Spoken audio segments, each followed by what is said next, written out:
لوگ شہوانی ریچھ بن جاتے ہیں، جس طرح ریچھ کے اندر شہوت بہت زیادہ ہوتی ہے، اس طرح کچھ لوگ ہیں کہ وہ پاک طیب طاہر بیویوں کے باوجود بھی سویر سے شام تک ان کی نظریں بدکاریاں کرتی ہیں۔ ایسے بدکار لوگ ہیں کہ کالج کے اندر اپنی بیٹی کو بھی چھوڑنے جا رہے ہوں تو وہاں بھی اپنی نظر کو محفوظ نہیں رکھ پاتے، حالانکہ وہ اپنی بیٹی کو چھوڑ کے آ رہے ہیں۔ ہر وقت ان کی فطرت ریچھ کی طرح ہوتی ہے، گندے غلیظ۔ تو یہ فطرت بدل گئی ہے۔ قرآن نے جو کہا نا اولئک کالانعام بل ہم اضل، یہ چوپائے ہو گئے ہیں، بلکہ فرمایا چوپایوں سے بھی بدتر ہو گئے۔ یہ چوپایوں سے بدتر کیا ہے؟ آپ نے چوپائے کو دیکھا ہوگا، جب اس کی جنسی خواہشات پروان چڑھتی ہیں اور وہ جنسی خواہشات کی تکمیل اور تسکین چاہتا ہے تو نر اپنے مادہ کو تلاش کرتا ہے۔ آپ نے کبھی نہیں دیکھا ہوگا کہ کوئی نر سے جفتی ہوا ہو، لیکن انسان جب فطرتاً گندا ہو جاتا ہے تو پھر یہ جانوروں کی فطرت سے بھی نیچے گر جاتا ہے۔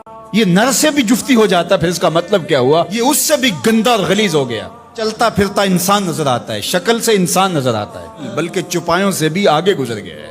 وہ درندہ بنتا ہے تو پھر جانور بھی جانوروں کو جو ہے وہ چیرتے پھاڑتے ہیں اور ان کا قتل کرتے ہیں، شیر، لیکن اس کو صرف اس وقت قتل کرتا ہے جب اس وقت بھوک لگتی ہے۔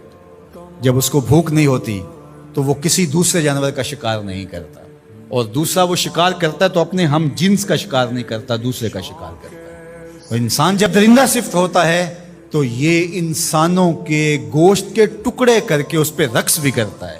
اس نے اپنے سکے بھائیوں کو قتل کیا ہے، اس نے اپنی بیوی کو قتل کیا۔ یہ پچھلے دنوں کے اندر ایک خاتون کی کہانی پڑھی تھی، اس نے اپنے شوہر کو قتل کر کے ہنڈیا میں پکایا۔ یہ چوپایوں سے بھی بدتر ہو جاتا ہے۔ درندہ ہوتا ہے درندگی میں، یہ چوپایوں سے بھی بدتر ہو جاتا ہے۔ تو انسان جب درندہ بنتا ہے تو پھر کہاں سے کہاں چلا جاتا ہے، چاہے وہ شہوانی ریچھ بن جائے، چاہے وہ بھونکنے والا کتا بن جائے، پھر اس کی گندی زبان سے کوئی بھی محفوظ نہیں ہوتا۔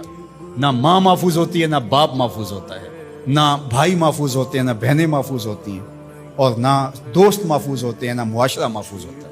اسی طرح کوئی بندروں والی فطرت بن جائے، بندروں کی آپ نے تو دیکھی ہیں، کسی سے ماچس چھین لی، کسی سے جو ہے وہ روٹی کا ٹکڑا چھین لیا، کتنی عجیب حرکتیں کرتے ہیں۔ اور کچھ لوگ بھی اس طرح بندر فطرت ہوتے ہیں، اور آپ دیکھتے ہیں کہ وہ ہر وقت شرارتیں کرتے رہتے ہیں بندروں کی طرح۔ تو کوئی کتا صفت ہے، کوئی بندر صفت ہے، کوئی ریچھ اور کچھ درندے کی عادات کو اپنے اندر ہوتا ہے، درندگی، سفاکیت، یہ ساری انسانوں کے اندر اتر آئی۔ تو پھر وہ انسان نہیں رہتے، بلکہ بندروں اور خنزیروں سے بھی آگے بڑھ جاتا ہے۔ اور یہ میں نہیں کہہ رہا، قرآن کہتا ہے یہ چوپایوں کی طرح ہے، چوپایوں سے بھی آگے گزر جاتا ہے۔